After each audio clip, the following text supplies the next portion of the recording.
उदारवाद है, मानवता के लिए चल रहा है, और इसको पाकिस्तान हमेशा कमजोरी के तौर पर लग रहा है। पहली बार हमारे यहां से आवाज उठी है, न्यूक्लियर ब्लैकमेल नहीं चलेगा। अब आप देखिएगा लड़ाई, और लड़ाई का रंग क्या आता है। लड़ाई का रंग क्या आता है। और कैप्टन शर्मा, आपने तो पहले ही कहा था, जैसे हम बात भी कर रहे थे, कि ये एक पनिशमेंट था, हम तो इसको वॉर बोले ही नहीं। आपने जो किया इसके लिए हमने आपको पनिश किया, खुलेआम किया, दुनिया के सामने बताकर किया। यस श्वेता, देखिए मैं कई दिनों से, लगातार 20 दिनों से एक ही बात कर रहा हूं। आईटीपी, आइडेंटिफाई, ट्रेस, पनिश और परसुएड, ये प्रधानमंत्री के लैंग्वेज हैं। Supporters, enablers, financer, SEF, ITP, Madhubani से बोला था उन्होंने। और 24 अप्रैल से लगातार मैं ये कह रहा था कि अब हम जज के रोल में आए हैं। आज जब कूपर ने ये कहा है कल रात कि भारत अब उस अधिकार में आ गया है कि अब वो बिना यूनाइटेड नेशन के परमिशन के अटैक करेगा, तो ये जो रियलिटी बनी हमारी, इसको हमें समझना, हमारे जो लोग हैं भारत के और विदेशों को अब समझाया जाएगा। आर्टिकल 51 को अब हम इन्वोक कर पाएंगे, अब हम यूज कर पाएंगे इंटरनेशनल स्पेस को, समुद्र से या अपनी एयर स्पेस को वॉलेट कर पाएंगे।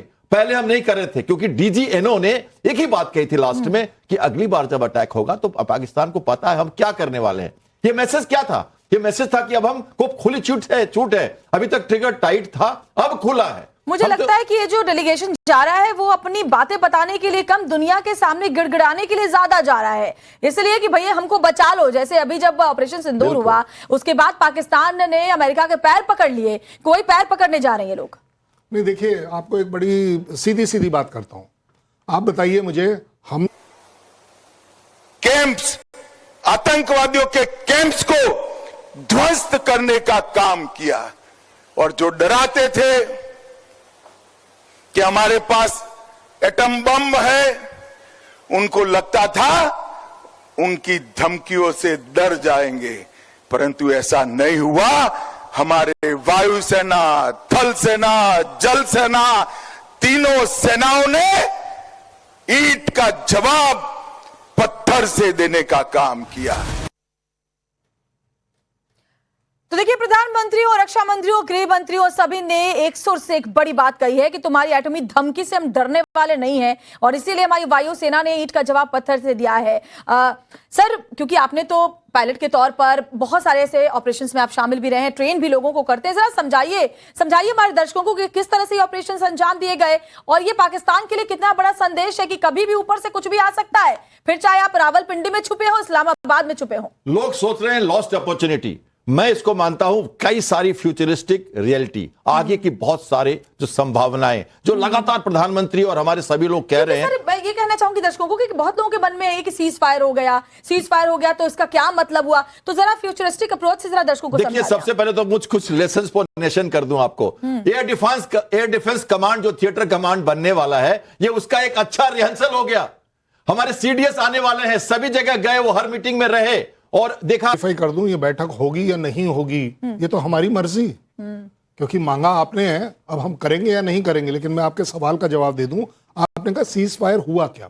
सीज फायर अगर ऐसे देखा जाए ना, ये पाकिस्तान है, ये हिंदुस्तान है, ठीक है ना। हम यहां गए, मारा, वापस आए, मारा में 7 तारीख, 8 तारीख, 9 तारीख, 10 तारीख तक गए। उसके बाद 10 तारीख को बात यह आई कि ये जो पार्ट था पाकिस्तान, ये ऐसे हो गया कि बोलिए जी अब क्या कर। तो अब हमने ये मारा नहीं है, रोका हुआ है। ये मुट्ठी अभी मुट्ठी के तौर पर है। जी हाँ, ये अभी ऐसे नहीं हुई है, ये अभी भी ऐसे ही है। ऑपरेशन सिंदूर चल रहा है, ये ऑफिशियली हर लेवल पर हम फक्र से बोल पा रहे हैं।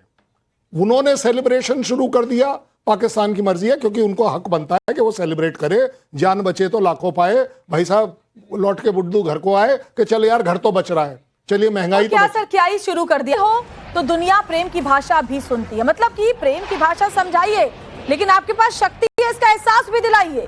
जरूरत पड़ने पर सबक सिखाना भी हम जानते हैं। संघ प्रमुख मोहन भागवत ने कहा कि दुनिया प्रेम की भाषा तभी समझती है जब आपके पास ताकत हो। उन्होंने कहा कि विश्व कल्याण के लिए शक्ति का होना आवश्यक है, और भारत में ताकत है, जिसे हिंद की सेना ने अभी अभी साबित किया। उन्होंने ये भी कहा कि भारत कभी किसी से शत्रुता रखता नहीं, लेकिन भारत के खिलाफ अगर दुस्साहस करोगे तो सबक सिखाना भी उतना ही जरूरी हम मानते हैं।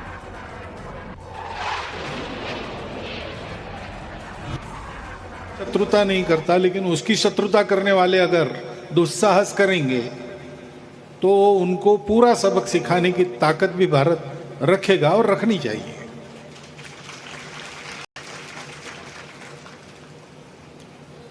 परंतु भारत की बात कुछ अलग है। ये भारत दुनिया में जीने के लिए ये करना पड़ता है, इसलिए करता है। भारत किसी की शत्रुता नहीं करता, लेकिन उसकी शत्रुता करने वाले अगर दुस्साहस करेंगे तो उनको पूरा सबक सिखाने की ताकत भी भारत रखेगा और रखनी चाहिए। मतलब ये कैसी नकल है सर? पहले तो कर्नल शैलेंद्र आपसे ही समझना चाहूंगी, प्रधानमंत्री एयरबेस पे गए तो शहबाज शरीफ एयरबेस पे पहुंच जाते हैं।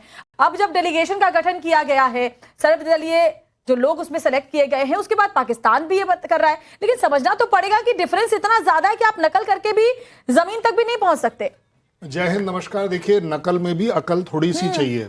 अब बिलावल वहां जाकर क्या बोलेंगे? खून बहेगा, वो यही कह पाएंगे, क्योंकि हम तो उनका वो वीडियो दिखाएंगे जो उनकी ही कंट्री ने भेजा है कि जी खून बहेगा नदियों में। तो अब अगर खून बहने वाला आदमी आपका जाएगा, वो जो दूसरी रबानी मैडम है उनको बोलो चश्मा तो उतार लें। मतलब कमरे में बैठकर भी वो अगर चश्मा, सोती भी चश्मा लगा के तो मुझे मुझे लगता है। भाई आप जो हमने सेलेक्ट किया है। अब शशि थरूर की बात करो, 8 मई को इन्होंने एक लेख लिखा था जिसको मैंने चैनल्स पे कोट किया था। अक्रॉस द पार्टी मैंने उनकी बात की थी, कितना अच्छा लेख उन्होंने लिखा था। उसके बाद एक और लेख लिखा इन्होंने, और मैं इनको फॉलो कर रहा था लगातार। मैं देख के बहुत दंग हूं और मैं खुद खुश हूं कि ऐसा थरूर के साथ किया गया है, क्रॉस द पार्टी लाइन, जबकि शायद उनका नाम नहीं दिया गया था कांग्रेस की तरफ से। तो ये कहते हैं scholar, he has been a scholar, मतलब अपनी 24-25 साल की उम्र में उन्होंने पीएचडी कर ली थी, और ये पाकिस्तानी इन्होंने आतंकवाद में पीएचडी की हुई है। यस, ये जब भलिंजम पोर्ट गए थे प्रधानमंत्री तो वे स्टेज पे थे। ये वहां के एमपी हैं त्रिवेंद्रम के, और कम्युनिस्ट पार्टी के लोग थे, और प्रधानमंत्री ने ये दिखाता है कि देखिए आतंक का ये जब लोग बड़े- मुद्दा सामने आता है तो फिर हमारे यहाँ कोई धर्म, कोई पार्टी, ये सब मैटर नहीं करती। सबसे पहले एक ही चीज होती है, वो है देश, और देश सर्वोपरि। और दुनिया के सामने इसलिए बेनकाब हुआ है पाकिस्तान, क्योंकि पाकिस्तान लगातार बार बार अपना चेहरा दिखाता है। Colonel Shailendra, Osama bin Laden को भी तो पाकिस्तान में अंदर घुसकर ही अमेरिका ने मारा है। पाकिस्तान क्या बताएगा दुनिया को? पूरी दुनिया को पता है कि आतंक को पाकिस्तान कैसे पनाह देता आया है, पालता पोसता आया है। ये डेलीगेशन जाकर करेगा क्या?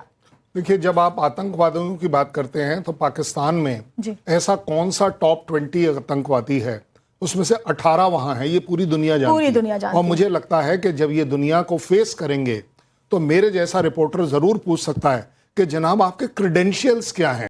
उसामा बिन लादेन वाले हैं, हाफिज सईद वाले हैं, मसूद वाले हैं, लखवी वाले हैं? कौन सा ऐसा वर्ल्ड डेजिग्नेटेड टेररिस्ट है जो आपके यहां नहीं है? चलिए, आप वहां जाके क्या एक्सपोज करेंगे कि जी इंडिया ने कुछ किया है? इंडिया तो पहले ही बोल रहा है हमने कुछ किया है।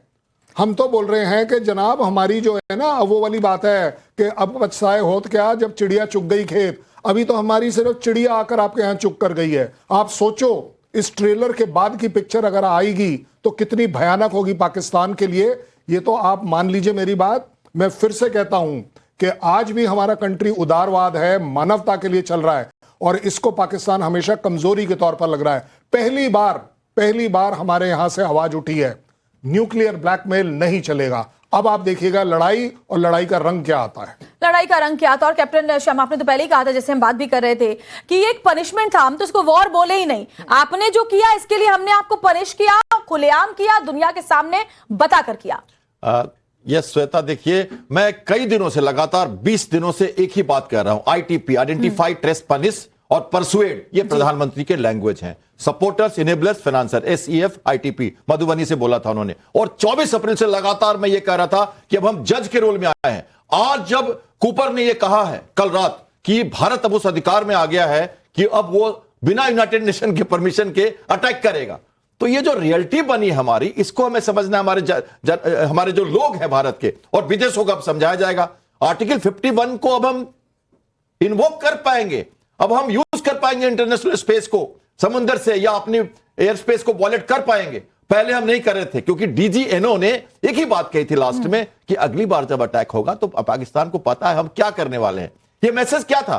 ये मैसेज था कि अब हम को खुली छूट है। अभी तक ट्रिगर टाइट था, अब खुला है। मुझे लगता है कि ये जो डेलीगेशन जा रहा है वो अपनी बातें बताने के लिए कम, दुनिया के सामने गिड़गिड़ाने के लिए ज्यादा जा रहा है। इसलिए कि भैया हमको बचा लो। जैसे अभी जब ऑपरेशन सिंदूर हुआ, उसके बाद पाकिस्तान ने अमेरिका के पैर पकड़ लिए, कोई पैर पकड़ने जा रहे हैं ये लोग।